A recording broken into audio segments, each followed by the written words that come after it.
7వ తేదీ జాతీయ చేనేత దినోత్సవం రోజున రాష్ట్ర ముఖ్యమంత్రి చంద్రబాబు నాయుడు నేతన్న సేవా పథకం అమలు చేయడం జరిగింది. కానీ అర్హులైన చేనేత కార్మికులకు కాకుండా అనర్హులకే ఎక్కువ శాతం పడిందని కార్మికులు ఆవేదన చెందుతున్నారు.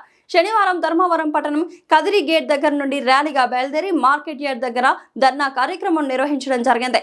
ఈ కార్యక్రమం అనంతరం శ్రీ సత్యసాయి జిల్లా కలెక్టర్ శ్యామ్ ప్రసాద్ ధర్నా కార్యక్రమం దగ్గరికి రావడం జరిగింది. ఈ సందర్భంగా చేనేత కార్మిక సంఘ నాయకులు వెంకట నారాయణ, ముసుగు మధు, రవికుమార్, వెంకటస్వామి, వెంకటేష్ చేనేత కార్మికులు నేతన్న సేవా పథకంలో జరిగిన అవినీతి అక్రమాలపై కలెక్టర్ దృష్టికి తీసుకువెళ్లడం జరిగింది. ఈ సందర్భంగా జిల్లా కలెక్టర్ శ్యామ్ ప్రసాద్ కార్మికులతో మాట్లాడుతూ నేతన్న సేవా పథకంలో జరిగిన అవినీతి అక్రమాలపై విచారణ జరిపించి ఎవరైతే అవినీతికి పాల్పడినా సచివాలయం సిబ్బందిపై వెంటనే చర్యలు తీసుకుని అలాగే అర్హులైన ప్రతి చేనేత కార్మికుడికి ఈ నేతన్న సేవా పథకం డబ్బులు వారి వారి అకౌంట్లో జమ చేయట్లు చర్యలు తీసుకుంటామని కార్మికులకు హామీ ఇవ్వడం జరిగింది.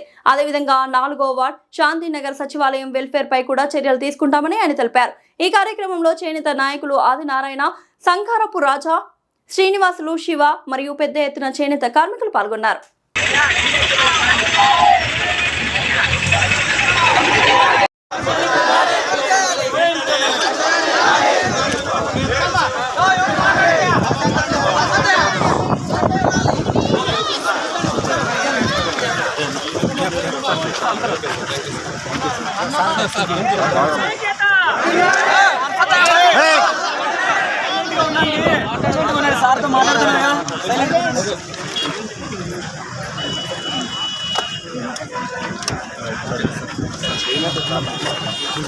నేతన్న నేసం 3వ తారీఖు అమలు చేశారు.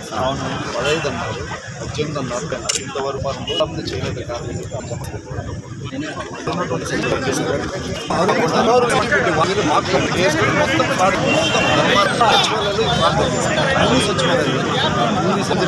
చేనేత కార్మికులు ఉంటారు. ఎంక్వైరీ ఏం జరిగింది, ఎంక్వైరీ చేయమన్నారు. 31 కల్లా అప్లోడ్ చేయమన్నారు. తీసుకున్నాం కరెంట్ మనం ఇచ్చాం కదా, తీసుకున్నాం.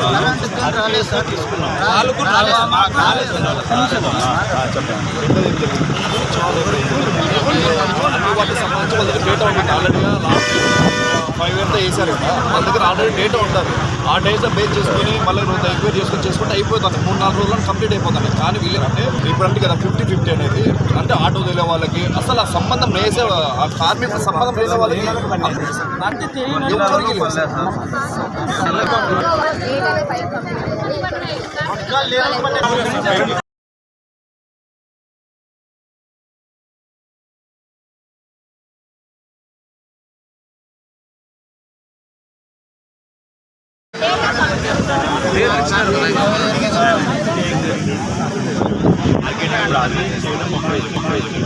రెండోది ఇంకా అర్హులైన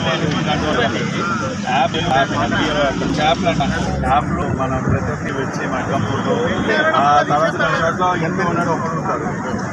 ఆయనకి కూడా వెళ్ళిపోయింది. వాళ్ళు అద్దెకి ఉండిపోతారు. ఓనర్ వెళ్ళిపోయింది.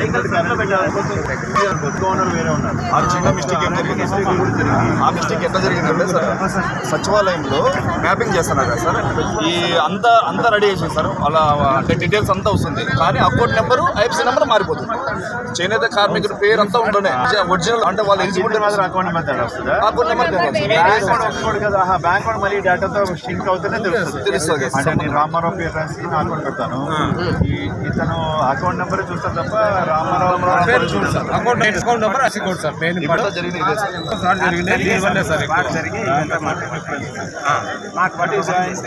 ఈ సంవత్సరం ఇప్పుడు జరిగిపోయిన దాన్ని మనం ఏం చేయలేము. అది డబ్బులు పోయినాయి కాబట్టి అకౌంట్ వచ్చి ముందు అర్హత ఉన్న వాళ్ళకి ఇవ్వడం, రెండోది దీన్ని ఎంక్వైరీ చేసి తప్పు చేస్తే మీరు అన్నట్టు సస్పెండ్ చేయడం జరుగుతుంది డైరెక్ట్. కానీ సార్ చాలా వేల మంది కార్మికులు ప్రయారిటీ అర్హత ఉన్న వాళ్ళకి ఇవ్వడమే మన వాళ్ళకి ఇప్పుడు 20వ తేదీ వేస్తామని చెప్పి మినిస్టర్ గారు చెప్పారు. కూడా చెప్పారు. మినిస్టర్ చెప్పారు 20వ తేదీ.